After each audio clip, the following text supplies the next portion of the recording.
Hi, my name's Caleb. I'm an American that moved to Canada. I was raised in Arkansas. It's the Bible Belt, and I was raised in Northwest Arkansas. And so for people who know what that is, it's the wealthy part of the state where Walmart, Conagra, Tyson, and all that jazz kind of headquarter themselves and chill. Around the time I was 12, I started swimming, and I think this is a really key point in my life because that's when I really started seeing lots of guys with their shirts off, just being honest. And by the time I was 14, I had definitely noticed when it came to boys or girls who I was most interested in looking at, and it was definitely guys. In a brief episode of getting really drunk off some really shitty tequila with my best friend, he kind of pretty much flat out told me I was gay. Now me, growing up in this conservative little state in the middle of the Bible Belt, was like, no, I am not gay. I am never gonna be gay. I dated a girl for like 3 months. She actually complained that I was too attracted to other guys around her than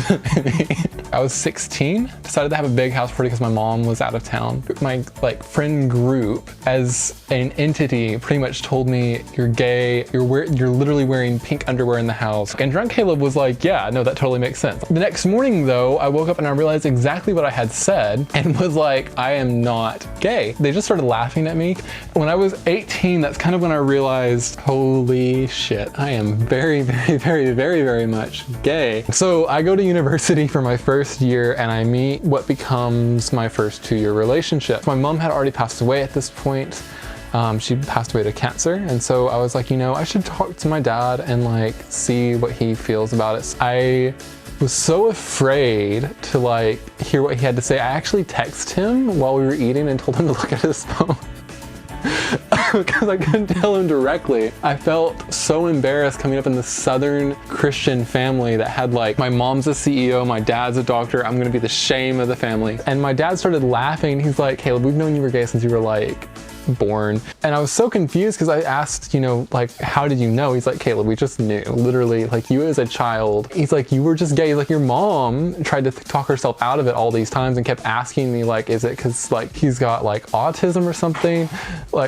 Mom. About the time I was 10, apparently they took a bet on me for about 50 bucks and said, $50 by the time Caleb's 18, he's gonna come out to one of us as gay. If I came out to my dad, he got the 50. If I came out to my mom, she got the 50. Of course, she passed away, so it didn't last. My dad really jokingly laughed. He's like, she owes me 50 bucks whenever, get to heaven one day. And I was like, cool. So I talked to my stepmom about it. She's okay with it. I haven't told my mom's family or anything like that yet because I'm afraid of what they're gonna say. Now, something interesting that I have left out about the story is when I went to my first year of university, I joined a fraternity.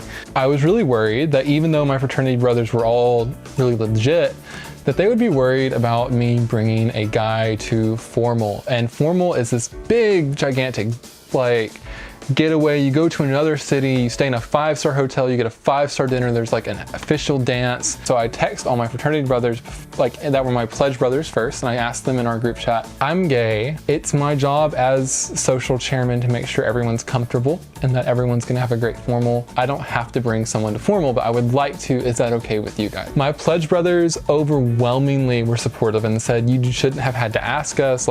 We feel terrible that you felt like you had to ask us. Of course, bring whoever you please. Go to formal. And I was gonna leave it out of my speech, but a lot of people noticed I was standing with a guy. So I decided I was just gonna clear it all up in front of everyone. And then one of my favorite things of the whole evening happened. My fraternity brother, Seth, gives me a hug and he tells me, he's like, if any of you guys have a problem with Caleb, you come talk to me first. Before I knew it, the rest of the fraternity brothers were saying this, had stood up and said the same thing. And I came out as gay. A year and a half later, I decided to talk to my mom's family about being gay because they are super conservative Christian, my uncle's a pastor. And we talk and I text them and I say, hey, by this point I had already moved to Canada. I could not deal with the social exclusion that would happen once I told my mom's family what happened. My mom's family has a big influence in my hometown. They can get you fired if you don't do things correctly. That's how the South and small towns work. And I'm not quite sure if the bank I was working at the time would also keep me on their staff as a bank employee if they learned I was gay. So I decided it was in my best financial interest to leave the state of Arkansas and come here to British Columbia. So I told my family and they told me I was a disappointment and that it was not God's true purpose for me in my life, and lots of other kind of hurtful things. They meant it, I believe, lovingly, but from what they knew, but they really made it out that I was kind of a familial embarrassment. But there wasn't a whole lot they could do to me at that point because I moved 2,500 miles away. I'm a little bit worried. As we're making this video, it is November, but I'm gonna go back to the United States for Christmas because I have 2 younger siblings. I helped raise them. My mom had cancer the whole time, so I kind of was the dad in that sense. And so I miss them. I'm gonna go see them. That's why I'm going back. But I'm not quite sure if I'm going to be welcome for Christmas. And so they've already kind of hinted that that wouldn't be a good idea. So, but at the end of the day, they are my little siblings. I did practically raise them, so I'm not going to be told that that's not an answer. I still maintain that I am a Christian. There are 1,000 religious debates about this topic, and I'm going to avoid all of them because it's a big gray zone. If you were like me when I was 16 and you are dealing with this, there's a lot of wisdom and counsel and seeking the advice of 3 or 4 people. I'm not talking about just random 3 or 4 people. I'm talking about 3 or 4 people you trust and hearing what they have to say about you. Don't be going asking your super religious aunt for no advice on how to be gay.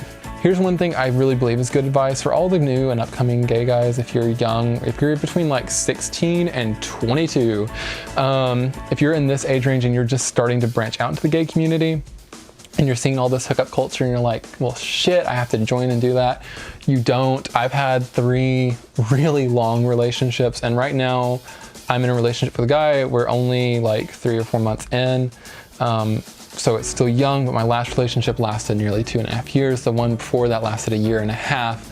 So you don't have to do that. There are those of us out here who really do want to have a relationship with you and like sit down and do all the corny shit that you see in movies. Don't give up. There's plenty of fish in the sea.